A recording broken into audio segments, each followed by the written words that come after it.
एक समय की बात है। एक हलचल भरे शहर में माया नाम की एक युवा लड़की रहती थी। वह अपनी दयालुता और दूसरों की मदद करने की इच्छा के लिए जानी जाती थी। एक धूप वाले दिन जब माया पार्क में घूम रही थी, उसने झाड़ी के पीछे छिपे एक छोटे डरे हुए बिल्ली के बच्चे को देखा।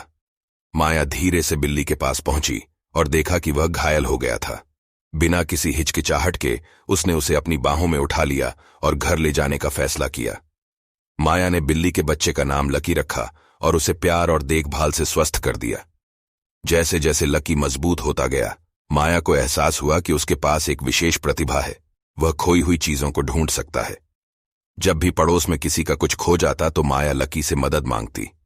चतुर बिल्ली चारों ओर सूंघ लेगी और माया को गुम हुई वस्तु तक ले जाएगी, चाहे वह खोया हुआ खिलौना हो, खोई हुई चाबी हो या भूला हुआ बटुआ हो।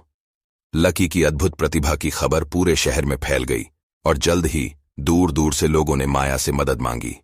माया और लकी एक टीम बन गए जो खुशियां फैला रहे थे और लोगों को उनके प्रिय सामान से दोबारा मिलवा रहे थे। एक दिन एक धनी व्यापारी माया के दरवाजे पर आया। उसने एक बहुमूल्य हीरे का हार खो दिया था और यह उसके लिए बहुत भावनात्मक मूल्य रखता था। इसकी वापसी के लिए बेताब उसने एक बड़ा इनाम दिया। माया और लकी अब तक की अपनी सबसे चुनौतीपूर्ण खोज पर निकल पड़े। उन्होंने शहर भर में लकी की नाक का पीछा किया, ऊपर और नीचे खोज की।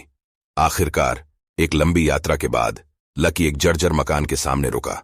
व्यापारी को संदेह हुआ, लेकिन उन्होंने जांच करने का फैसला किया। अंदर उन्हें एक गरीब परिवार मिला जो गुजारा करने के लिए संघर्ष कर रहा था। उनकी सबसे छोटी बेटी सारा को सड़क पर हार मिला था और वह इसे वापस करने से बहुत डर रही थी। परिवार की स्थिति से प्रभावित होकर माया और व्यापारी ने सारा को दंडित करने के बजाय उनकी मदद करने का फैसला किया। व्यापारी ने उन्हें वित्तीय सहायता प्रदान की और माया ने उन्हें समर्थन और दोस्ती की पेशकश की। अंत में हीरे का हार वापस कर दिया गया और सारा को ईमानदारी का महत्व पता चला।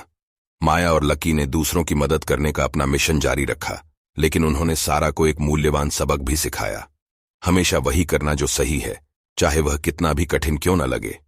उस दिन से माया, लकी और सारा अविभाज्य दोस्त बन गए और उनकी करुणा और अखंडता की कहानी दूर दूर तक फैल गई, जिससे दूसरों को दयालु और सच्चा होने की प्रेरणा मिली।